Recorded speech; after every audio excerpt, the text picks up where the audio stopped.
So some of you know that many of you know that we are in a year we're calling a year of lives of courage, where we look at various aspects of courage to change and grow, courage to learn, courage to say yes, to say no, many different aspects. And we're focusing in this first 3 weeks of this year on a series we're calling the moral alchemy, how we change with courage through one aspect of who we are to become something else. Today we're looking at how hate becomes compassion.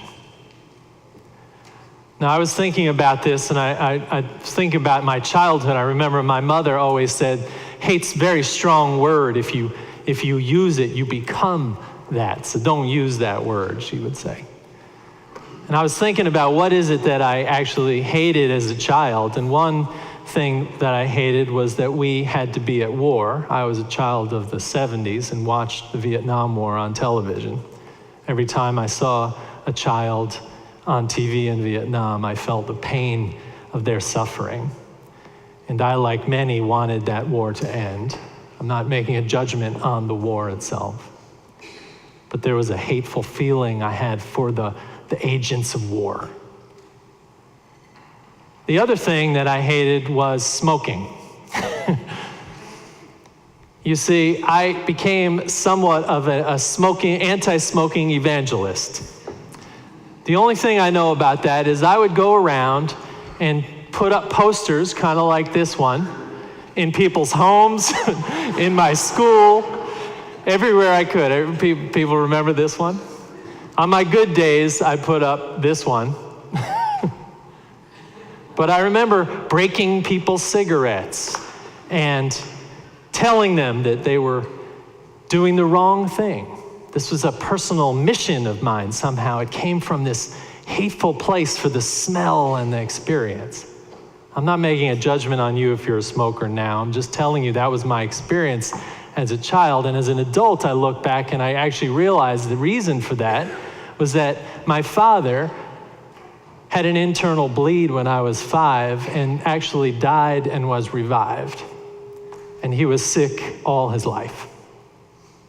And I think now looking back, I transposed that experience of being a child with a sick father into seeing how people made a choice that could lead them to illness, and not wanting the other children around me to have to suffer in that way.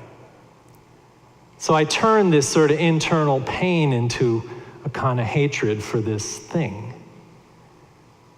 I know that now. I didn't know that back then. I wasn't a hateful kid. I didn't commit acts of violence, except if you were around and I saw your pack of cigarettes, I might try to get rid of it. I did know about other forms of hate. I knew about racism, and I knew about Nazism. Half of my family were Russian Jews. Many of them died in Russia, Poland. And I knew those kinds of violent acts extended from those movements. But what I didn't know at the time was that there was a growing movement in this country of neo-Nazis, both in the 70s and in the 80s.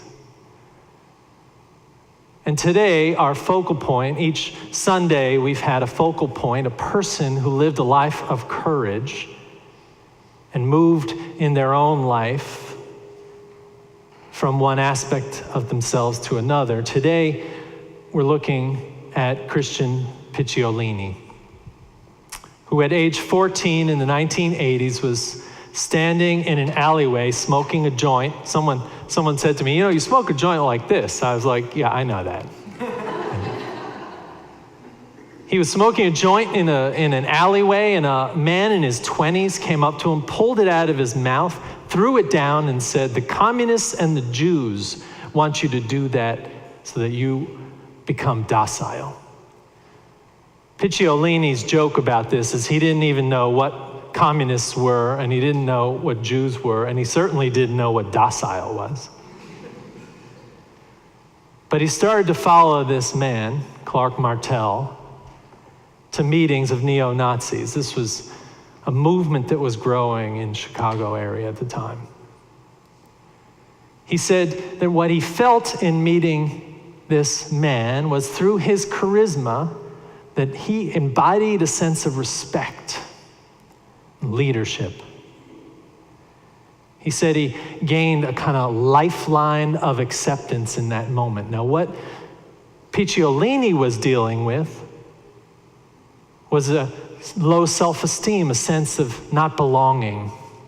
He himself was an immigrant of Italian parents who were working class people, and he looked at them and saw how they struggled, and he said he didn't know where he was. He didn't know where he belonged. He was floundering in school and at home, and this group gave him a sense of meaning.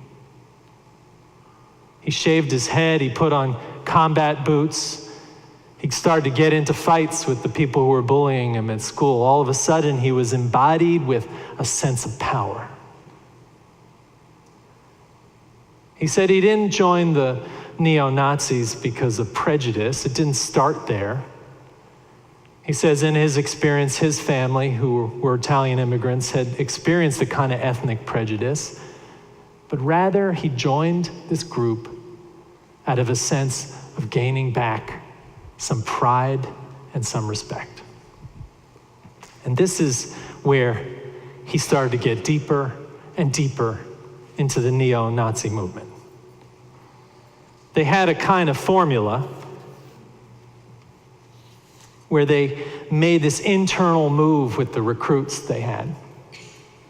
They instilled in him a sense of pride first, pride in his Italian heritage, pride in his whiteness. Then they moved him to fear that he would lose that pride, that somebody would take it away from him if he wasn't careful. And then they started naming specific groups through conspiracy theories who were supposedly bent on taking away his pride and his privilege. They created a fear rhetoric that aimed itself at Black community, at Jewish communities, and at Mexicans.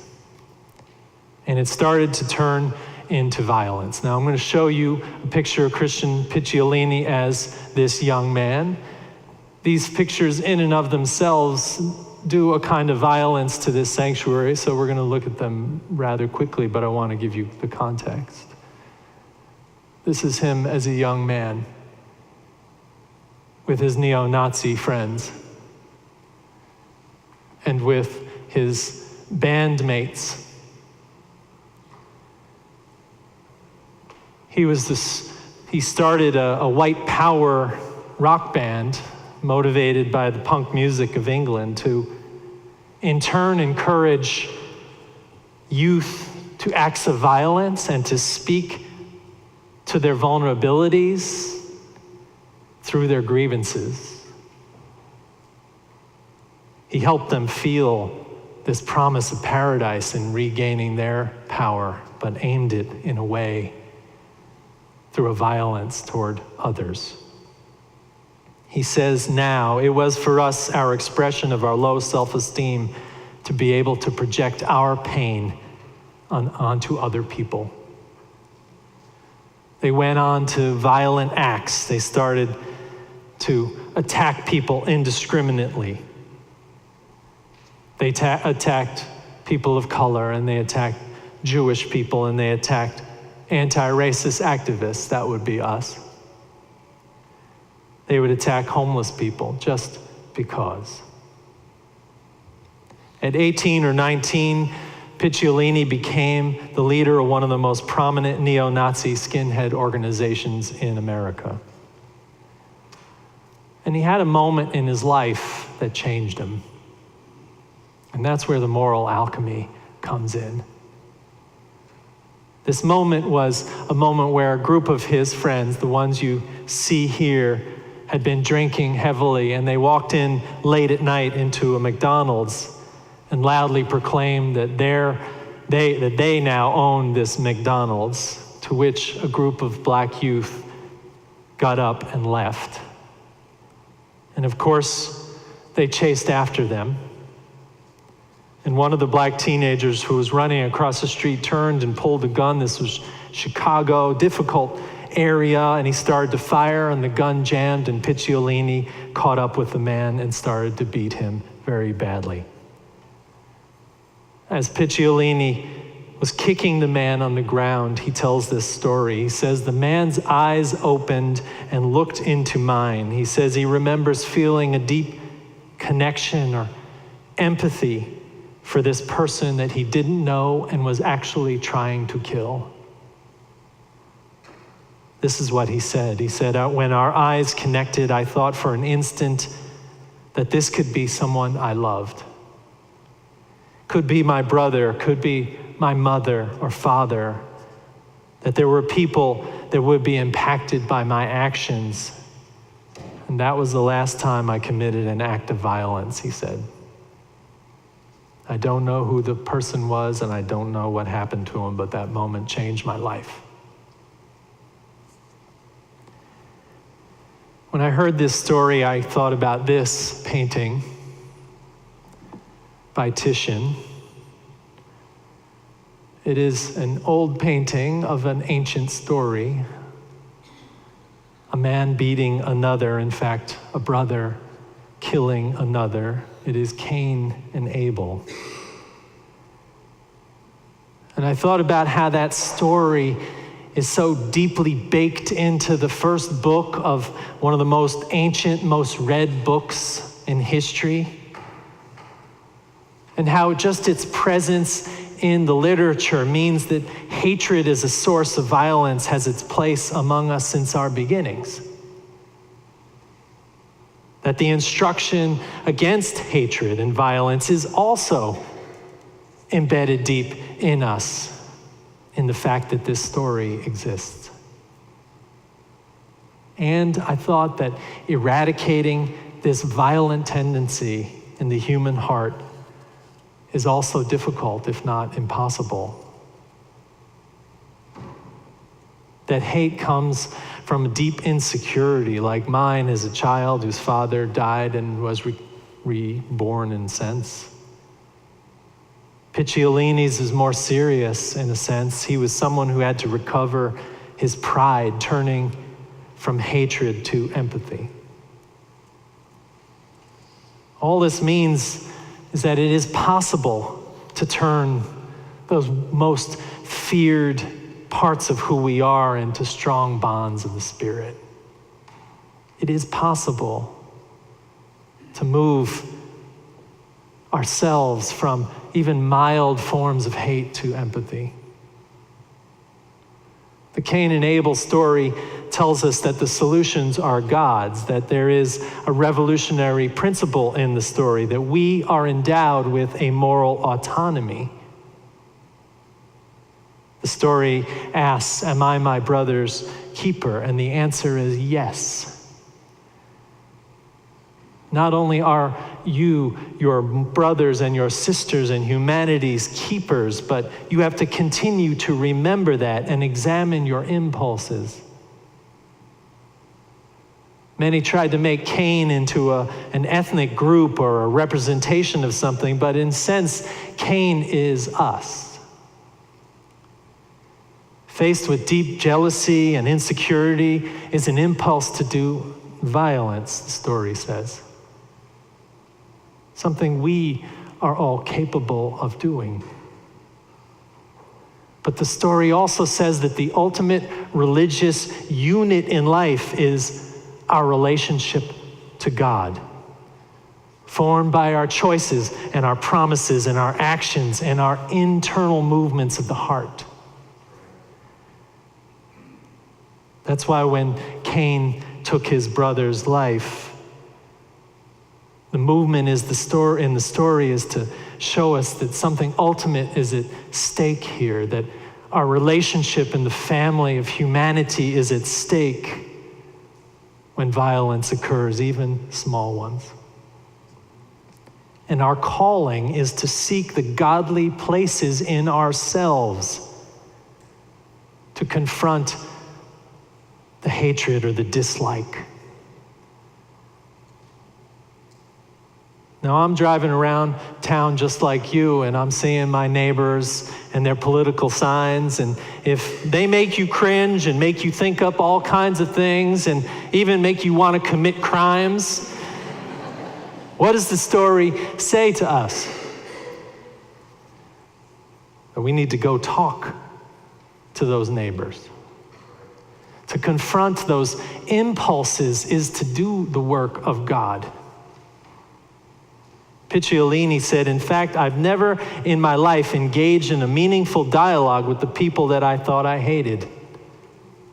And it was these folks later on in his life, he says, that I thought hated, who showed me empathy when I least deserved it. They were the ones that I least deserved it from. And I started to recognize that I had more in common with them than the people I had surrounded myself for 8 years with.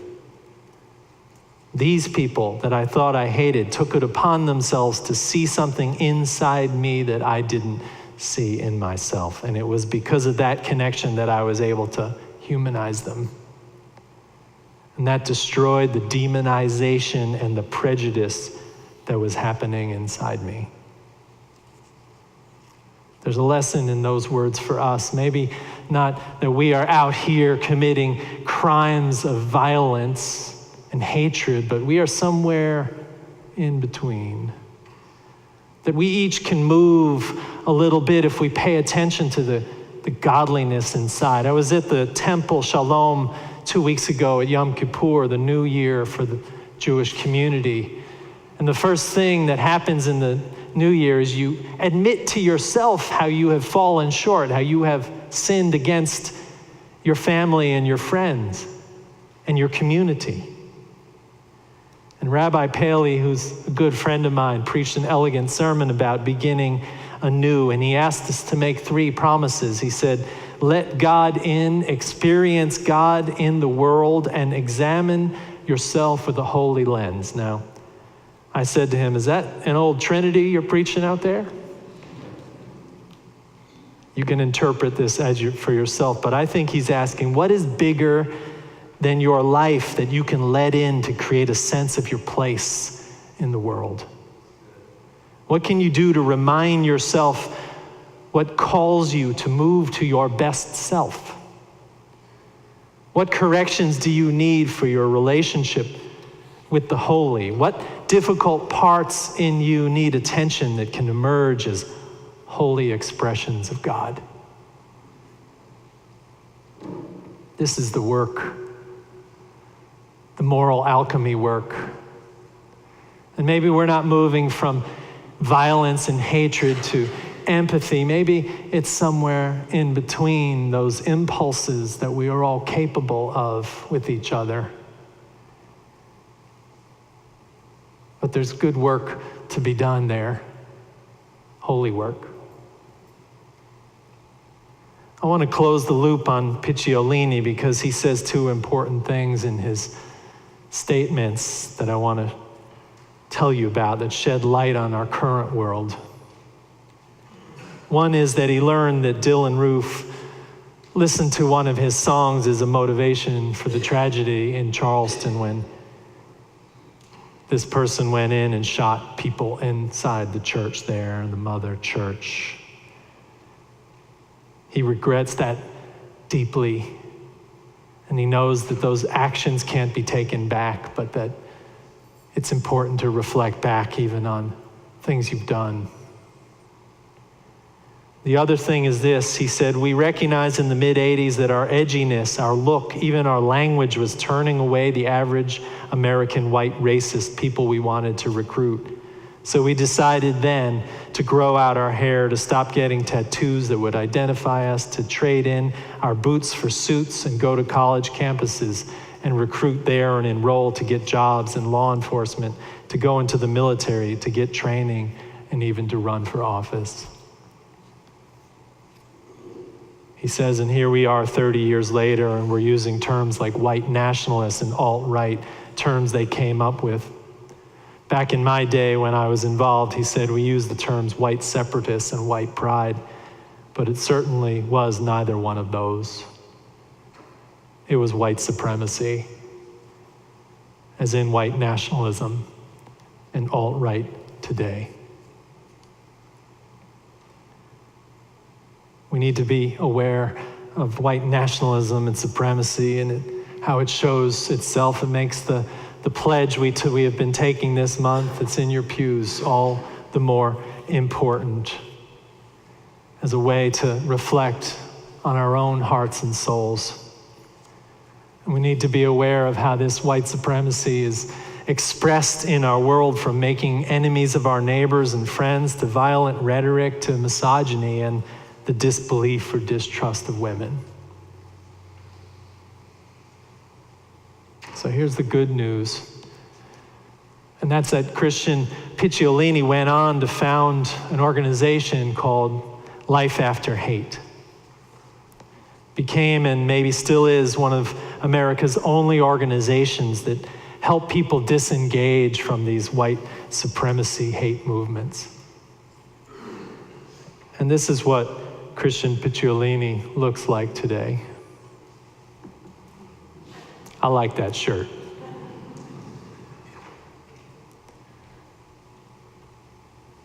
In our year of courage, we are asking you to face the hard parts of yourself, to turn those leaden parts into shining examples of golden spirit.